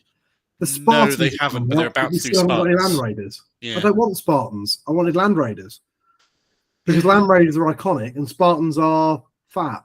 Yeah, the Spartans are fine, to be honest, but you know what I mean. It's like the Land Raiders it's about as iconic as you can get for a Space Marine. It's like we don't have rhinos either, and we can't buy those. I'm reasonably sure they're still in the middle of trying to sort out the supply issues. Maybe, and then there's all. Either way, doesn't matter because it's just having. Well, by the time we actually be able to get hold of these things, I suspect people have completely lost interest. Yeah, quite possibly. Yeah, it's a little bit annoying, isn't it? Which is sad.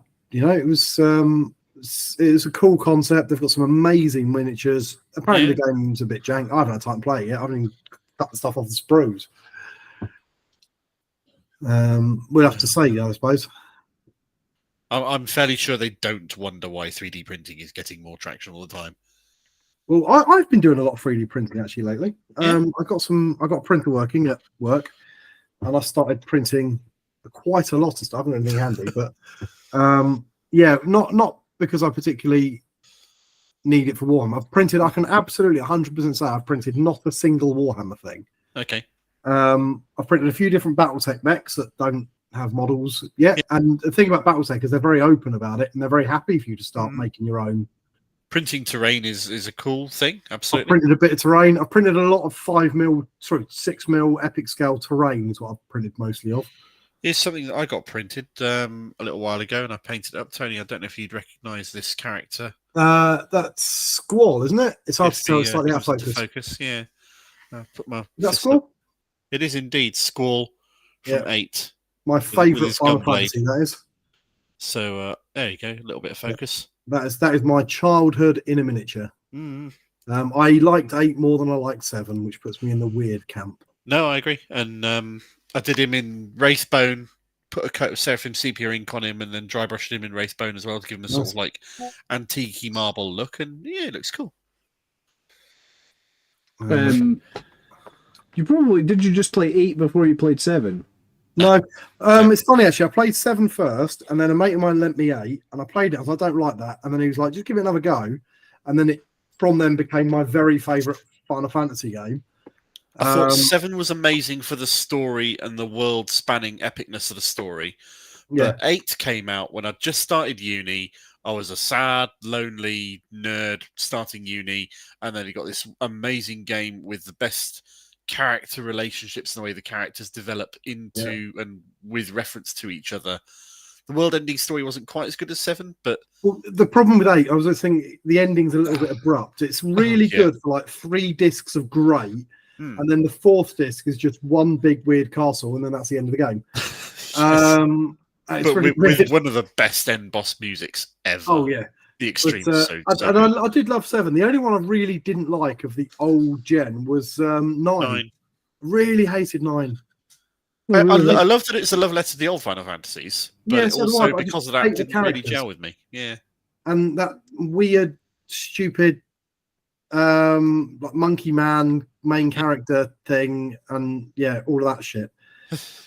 But yes, 9 was the worst one. I did like 10. That was a return to form for me. And then 10-2 was a bit... I played through it, but only because I wanted to see the secret special ending where Tidus comes back at the very end. Yeah. Spoiler, I've not ever finished 10-2. Dude, fucking over 20 years. 20-year-old games. Statute of limitation on spoilers is long since what expired. was the other one? Oh, okay. 12. 12 was too weird. 12 for me, so it's a similar problem to 9. I don't like all the Moogles. You know, when it's all like weird monsters who creatures. The thing about 12 for me that was also a problem with 13 was that the combat system really hacked me off because you didn't actually do anything. You programmed in a set of AI rules and then the combat proceeded automatically. And I'm like, no, I'm out. 13 for me was the fact that the characters were so incredibly unlikable. All of the characters were incredibly annoying. Whiny bitches. Every one of them. Like, yeah, I'm so cool. Edgelord wankers. My wife and I started playing Baldur's Gate 3 co-op. We got like a few hours in before deciding that it was a little bit trying to play it 2-player co-op when you both want to go off and do your own thing is not helpful. So we stopped that, and I'll have to restart playing it again at some point soon. But frankly, Final Fantasy VII Rebirth is out very soon, and that's looking good. I still haven't played the first remake one because it's on PC now, and I think has it come to Xbox yet? Yes, it has. Because I've got an Xbox, I don't have a PS5. Okay. But I do want to play it. I do because I really genuinely like. I'm playing through the original 7 at the moment on a little emulator handheld that I've got. The Rebirth exclusivity period on PlayStation is only 3 months this time before it comes to Xbox and other platforms. Oh, really? No, I'm not. It was a year last time, wasn't it? Yeah. It was a year, and then it came to Epic, and then it was like another year on Epic before it came to Steam. XCOM is one of my favourite games of all time. XCOM 2, Phoenix Point, which is a version of XCOM done by the original designer of it. Oh, XCOM's great. Which is quite a good element. I've got quite a good emulator going on. And it looks pretty decent. Nice phone game. Because I was going to buy, Square re-released some of them games, but they released some the Pixel remasters. On phones. Did they? And there was one of them I wanted to play 8 actually, and it was like, your phone is not supported. I was like, what? Oh, it's just an Android phone. It's not.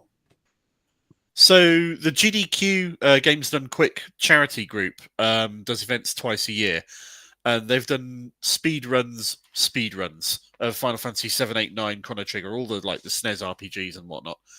And you get 7, 8, 9, 10-hour videos of people just playing all the way through 7, 8, 9 from start to finish. Yeah. And I'll put them on in the background and I'll play them and I'll listen to them. And while they're playing through it, they'll talk through how they cheese all the mechanics of the boss fights, but they also do story updates. So you get the entire experience of the game as you watch through his videos. I've never got into them. I've never liked. I know you're a huge fan of this, watch you in the background. And I've just never been able to get any enjoyment out of that at all. And I know people love the kind of speed runs, and I don't mind doing it. I've done a couple of speed runs, but for Final Fantasy, for me, it's about playing it. It's about getting immersed, taking my time, doing the grinding, and that sort of thing.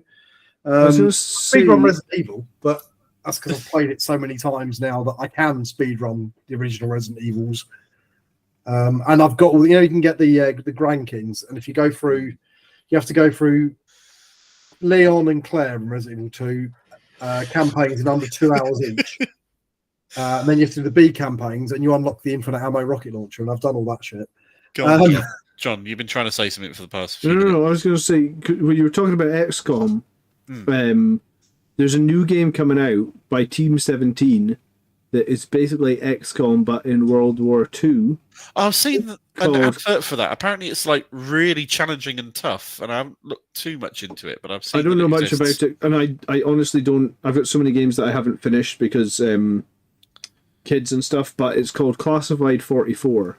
Okay. And it's supposed to be a clone of XCOM,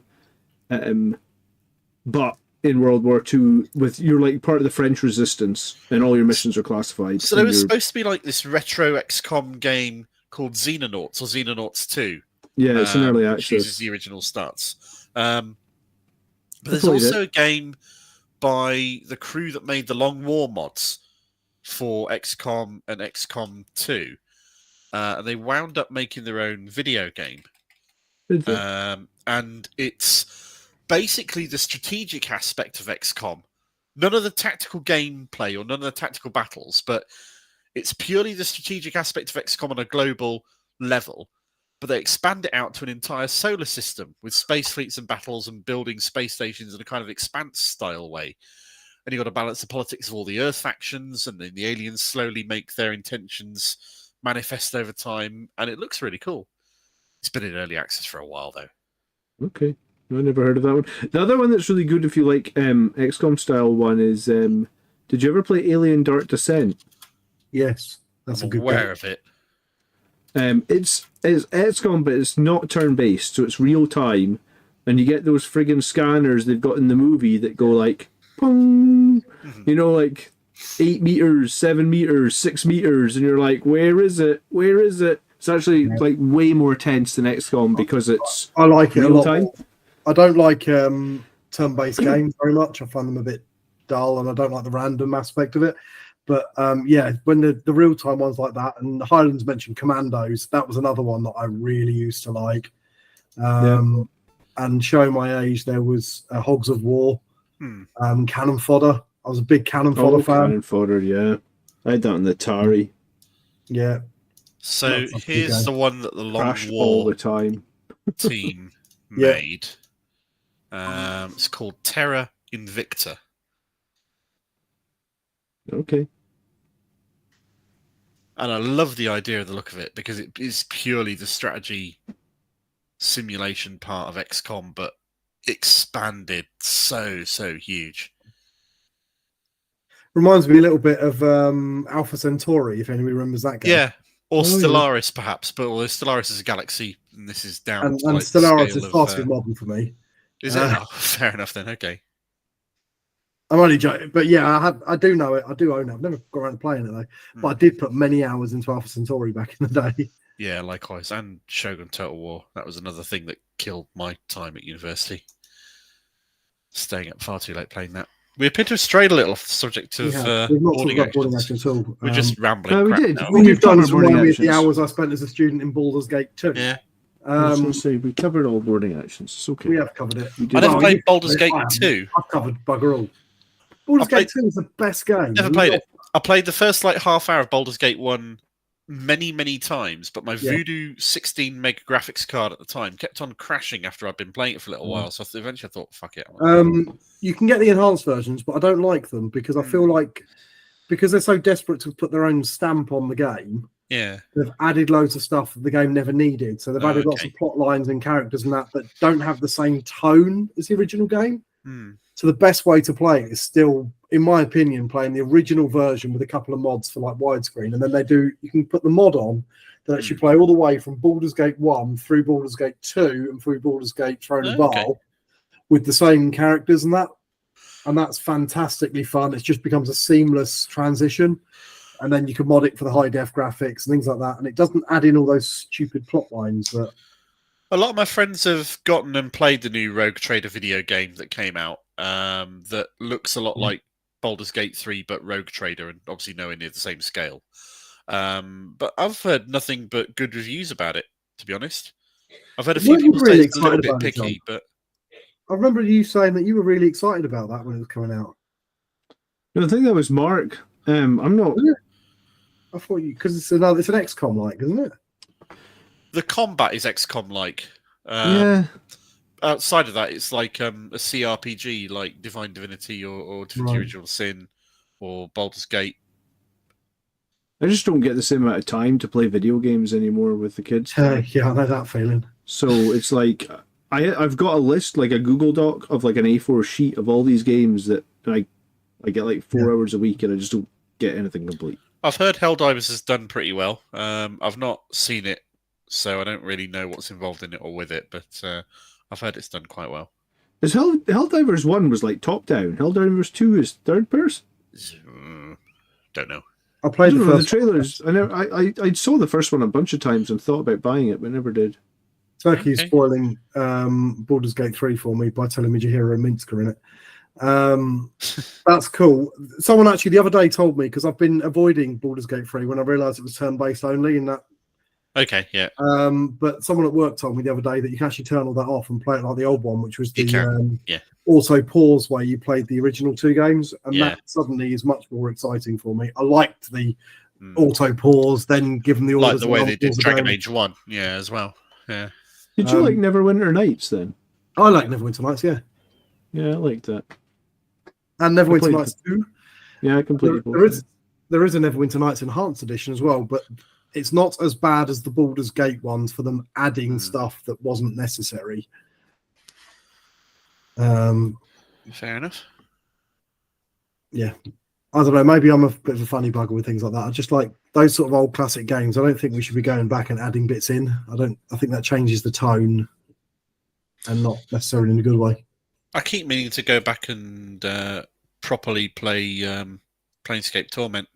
That's an incredible game. As well as the sort of spiritual sequel they did for it called Torment Tides of Numenera. I kickstarted that. Likewise.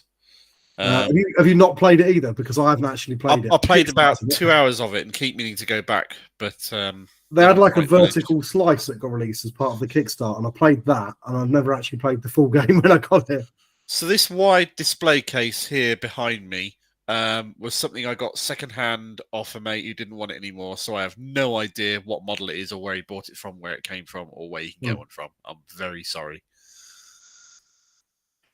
It's just the way. Yep. I'm just having a look. I'm trying to catch up on the chat as well. I'm a bit frazzled, if I'm honest. No, that's fair. Well, the main takeaway is Games Workshop need to release a £15 book that gives us all the Burning Actions rules. We like it. We like Burning While we're here and talking crap, if you have any interest in Star Wars and collectible card games at all, then check out the new Star Wars Unlimited card game that's coming out at the start of March, because it looks really good fun.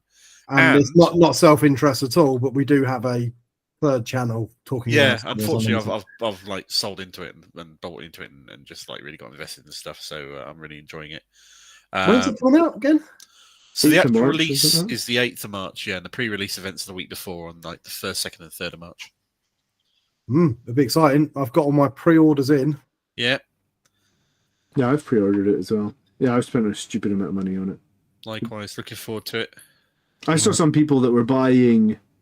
So a booster box has 24 booster packs in it. I saw some people were buying boxes of the box of boosters.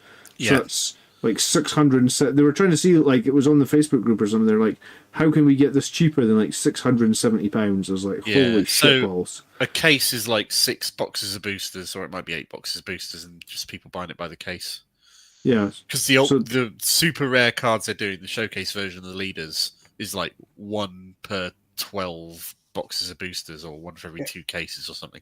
Don't get me wrong. I think the game looks really cool. I'm very excited to play it, but Jesus Christ. They'll have so many doubles of shit cards. That is a genuine problem if you're thinking that I should be buying 8 cases of... Oh no, they absolutely don't. The rarity is set there deliberately high so that it's going to be massively unrealistic for most people to collect a set of those things. Yeah, but the fact that people are spending that thing, that's genuinely scary. You know the sort of money people spend on Warhammer, mate. I mean, come on. I own a Thunderhawk. I know exactly. I was going to say, every single time you go to Warhammer World, Tony, you come back with like 3 models that you have no idea when or if ever you're going to get painted. But you're like, I was at Warhammer World and there's this thing made of resin. I was close to buying the Heresy Magnus last time we were there. Yeah, exactly. Just Heresy Magnus? Oh, okay. It's like, I've got like a whole set of a whole Clone Wars set of Star Wars Legion that none of the boxes have even ever been opened. Nothing is off the sprues. It's ridiculous. And instead you bought a Stomper for your year-old kid. I did buy a Stomper for my little boy here. I did. Even though he's not even 1 yet for another couple of years. So by the time I actually go around to painting it, he'll be old enough to use it. I've ordered and gotten one of the last models that I've been needing for my collection of like one of every 40k army going. Was that the Corn Berserker? It's turned up today. No. I've managed. It was one of these bad boys. Oh, I still haven't bought that, and I need to before it goes off sale. Yeah, I had to get it off eBay. Oh. And the last thing I need is a Tyrannid warrior for my list. So I'm looking for a cheap one of those on eBay just to pick up. And I want to see if I can get one of the really, really old ones because that'd be cool. But yeah, the old turkey-faced ones. Yeah. It's like an overgrown termagant. I'm not in a hurry, but we'll just keep looking every now and then. I've got a metal Carnifex around here somewhere that I need to strip and build. Awesome. No. It actually is for his kid. Tony, what's your plan for your kid and orcs? Oh yeah. So this is the plan. When he was literally before he was born, people were like, "What army are you going to collect?" I was like, "Jesus Christ, give me a minute." But then I've decided he's collecting orcs because he goes "Wow" a lot, and so my goal is I'm going to over the next 15 years or so, I'm going to build this absolutely stonking good, really well painted, converted to orc army, and I'm going to put it in the cabinet at home. I'm never going to play with it because I've got loads of Blood Angels to play with. I'm just going to build this beautiful thing of all the interesting weird orcs and the rest of it like that. And I'm going to be like, "You're never allowed to touch the cabinet. You're never allowed to touch the cabinet. You're never allowed to touch the cabinet. Get away from that cabinet." For his whole life. And then when he becomes old enough to properly play in that, I'm just going to go, "That army's actually yours," and it always has been. Because I just think that'd be really fun. It would be fun. 16th birthday or something, and there you go. There's this massive orc army of. Wouldn't that be cool? Waiting for you for the time when you are ready. So he can see it grow as he grows up. Like a rite of passage, yeah. And then that was for you. That's why I've never played with it. That's my goal, which sounds a bit daft, but I think it'll be fun. There you go, Highland. See? How can you doubt the genuine heart behind all of that? That's amazing. I mean, when you've got kids... I've only got about 5 models for it so far. I've got a couple of special orcs, a box of Gretchen, and a Stomper. He's going to turn 16 and find these videos of you giving the plan away. He's not going to watch us. He's going to be just embarrassed. And so he should be. That's how a child is supposed to be embarrassed of its parent. Yeah, well, I was watching A New Hope with my daughter who's 4, and when the Jawas came on the screen, she goes, "Daddy, those are Jarwars." And I was like, "Are they?" She's like, "Yeah, that's the Jarwars, Daddy." It's like, "Okay, sweetheart, that's what we're calling them, right?" So I said to my wife, "Did you hear this rumor that the Phantom Menace is going to be back in cinemas for May the 4th? It's not a rumor. I've seen it. Is happening? Yeah, I have, but only because Mark told us. Okay, so I said to Charlotte, I was like, "Charlotte, I'm taking Annabella to see the Phantom Menace, and we're going to dress her up." UK. It's definitely a US thing, but I don't know. Well, if it happens in the UK, I'm taking my daughter, and she was like, "What are you going to do?" I was like, "I'm going to dress my daughter up as Luke Skywalker or Darth Maul or something." Yeah. She's like, "You better watch out. She might want to be a Jarwar." And I was like, "You're going to have to ask her what she wants to dress up as." It's like, "Oh, God. I have to buy a Jawa costume and call it a Jarwar," because apparently I don't know how to say Jawa. Awesome. So, the things you plan with your kids, they're always wholesome. Yeah. There's a couple of Mike says, "What about when he takes Warhammer and Turkey's like getting on board seems like a bad financial decision?" I'm not doing it for a financial decision. I just think it'd be a fun thing to. When I was a kid, there was a lad at school. Well, this was when I was first getting into Warhammer and stuff, and he had this amazing Space Wolves army. No, this was back in 2nd edition time. And it was his dad had made it for him, and it was beautifully painted. I remember us all being kids and that, envying this kid of this big Space Wolf army. Yeah. And I want my kid to be that kid, if that makes sense. Awesome. Yeah, no, it is awesome. Have you eaten, Tony? Have you had any food whatsoever? God no. I've literally had today. I had some muesli for my breakfast, and then that's it. I brought my lunch home with me this evening. All right, we've been going. I'm wasting away. We've been going for a couple of hours now. Should we call it so you can go and get some dinner? That sounds like something resembling nutritious stuff to put in your mouth. There's some Huel with my name on it. Way. Lovely. All right, guys, thanks so much. Leave a like on the stream if you did enjoy the boarding actions section, or if you enjoyed the random any of the random bollocks. The ranty crap that we've. Yeah, and yeah, do the old YouTube algorithmy bollocks that everybody asks for, and like, subscribe, join our Patreon so you can tell us what we should be making. Exactly. we haven't made many 40k videos. We've done a lot of streams and things, but the reason is that I feel at the moment there just hasn't been a lot of content coming out to make videos on. In 9th edition, we had all the codexes, and a new codex was a big deal. There's new stuff in there to talk about, a whole new way it will play. Whereas in 10th, a new codex drops, and you might have a new detachment to go with your other ones. Yeah, it's partially that, and it's partially feeling inspired by what is going on as well. So, yeah, if you've got some good stuff you want us to make a video on, let us know. Yeah. And we will endeavour to do. I mean, we've got to think of something to do in 2 weeks' time, so absolutely. Yep. Let's go check our list of things to make a video on. And then bin the one that says Andromeda. Or no, Babylon 5. Cheers, everybody. Thanks a lot. Cheers. Cheers, Always guys. a pleasure.